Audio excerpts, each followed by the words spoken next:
امریکی democratic party کے 44 ارکان کانگریس نے امریکی وزیر خارجہ کے نام ایک خط میں مطالبہ کیا ہے کہ وہ پاکستانی فوجی قیادت کا احتساب کریں اور انہیں انسانی حقوق کی مبینہ خلاف ورزیوں کے حوالے سے جواب دہ ٹھہرائیں۔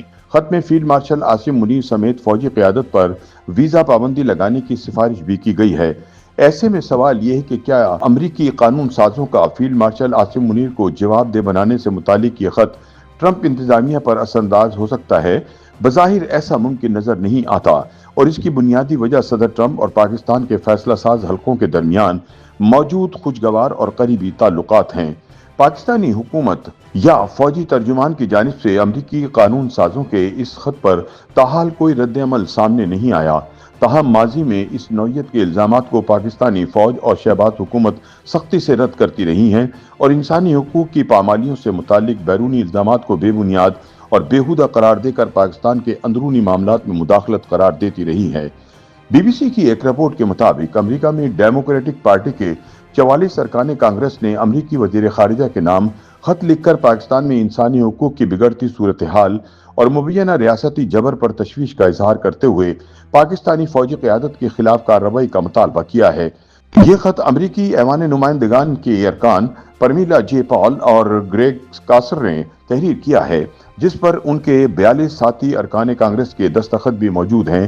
یہ پہلا موقع نہیں کہ امریکی قانون سازوں نے پاکستان کی سیاسی صورتحال، انسانی حقوق کے معاملات یا ریاستی اداروں کے کردار پر کھل کر تنقید کی ہے۔ پاکستانی فوج اور حکومت ماضی میں بھی ایسے الزامات کی سختی سے تردید کرتی رہی ہے۔ جن ارکان کانگریس نے امریکی وزیر خارجہ مارکو روبیو کو خط ارسال کیا ہے، ان میں 2 مسلمان ارکان کانگریس الہان عمر اور راشدہ طلیب بھی شامل ہیں۔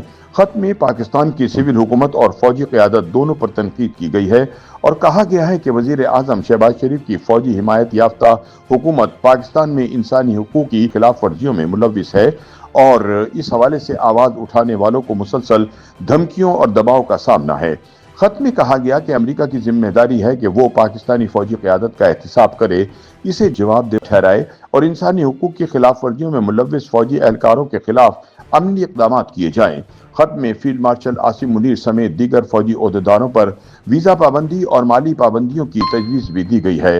خط میں سابق وزیر اعظم عمران خان سمیت دیگر سیاسی قیدیوں کی رہائی کا مطالبہ کیا گیا ہے اور پاکستان میں عدلیہ کی آزادی سے متعلق ابھرتے ہوئے خدشات پر بھی روشنی ڈالی گئی ہے۔ خط میں امریکہ میں مقیم پاکستانی صحافی احمد نورانی اور گلوکار سلمان احمد کی مثالیں دیتے ہوئے کہا گیا کہ پاکستان میں ان کے اہل خانہ کو ہراساں کرنے کے واقعات پیش آئے ہیں اور انسانی حقوق کے لیے آواز بلند کرنے والوں کو دھمکیوں اور تشدد کا سامنا کرنا پڑا ہے۔ خط میں واضح کیا گیا کہ یہ تمام اقدامات آزادی اظہار کے بنیادی حقوق کی خلاف ورزی ہیں اور شہری اور سیاسی حقوق کے بین الاقوامی معاہدے کے آرٹیکل 19 سے متصادم ہیں، جس پر امریکہ اور پاکستان دونوں نے دستخط کر رکھے ہیں۔ خط میں امریکی حکومت سے درخواست کی گئی ہے کہ وہ ذمہ دار اہلکاروں کے خلاف ٹارگیٹڈ اقدامات کرے، ان کے ویزوں پر پابندی عائد کرے اور ان کے اثاثے منجمد کیے جائیں۔ اس کے علاوہ خط میں ورجینیا میں مقیم تحقیقاتی صحافی احمد نورانی کے اہل خانہ کے اغوا کا بھی تذکرہ کیا گیا ہے۔ خط میں کہا گیا کہ احمد نورانی فوج میں بدعنوانی سے متعلق رپورٹنگ کرتے رہے ہیں، جس کے بعد ان کے خاندان کو پاکستان میں بارہا نشانہ بنایا گیا۔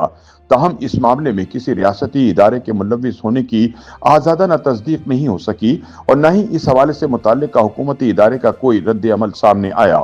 تجزیہ کاروں کا کہنا ہے کہ اس نوعیت کی قانون سازی یا خطوط وقتاً فوقتاً سامنے آتے رہتے ہیں، مگر عملی طور پر یہ کبھی زیادہ آگے نہیں بڑھتے۔ ٹیکساس کی لیمار یونیورسٹی سے وابستہ پروفیسر اویس سلیم کے مطابق امریکہ میں مقیم پاکستانی کمیونٹی، خصوصاً پی ٹی آئی سے وابستہ حلقے عرصہ دراز سے واشنگٹن میں لابنگ کر رہے ہیں، جس کے نتیجے میں ایسے خط سامنے آتے رہتے ہیں، مگر امریکی حکومت اس معاملے میں دلچسپی نہیں لیتی۔ ان کے مطابق رواں برس جنوری میں پاکستان سے نان نیٹو اتحادی کا درجہ واپس لینے کا بل پیش کیا گیا تھا، جبکہ مارچ میں عمران خان کی رہائی اور پاکستانی سیاسی اور عسکری قیادت کے امریکہ میں داخلے پر پابندی کا بل پیش کیا گیا تھا۔ تاہم یہ تمام بل ایوان کے ریکارڈ تک محدود رہے اور ان پر کوئی عملی پیش رفت نہ ہو سکی۔ اسی طرح ستمبر میں بھی اس نوعیت کا ایک بل سامنے آیا تھا جسے دونوں جماعتوں کے ارکان کی حمایت حاصل تھی، لیکن اس کے باوجود ان بلز پر کوئی کارروائی نہ ہو سکی۔ پروفیسر اویس سلیم کے مطابق جب ایوان میں پیش کیے گئے بل ہی آگے نہیں بڑھے تو صرف ایک خط سے کسی بڑی تبدیلی کی توقع کرنا بھی غیر حقیقت پسندانہ ہے۔ ان کا کہنا تھا کہ ایوان نمائندگان میں کسی بھی بل پر بحث ہوتی ہے، پھر وہ کمیٹیوں میں جاتا ہے، اس پر ووٹنگ ہوتی ہے اور اس کے بعد صدر کو بھجوایا جاتا ہے۔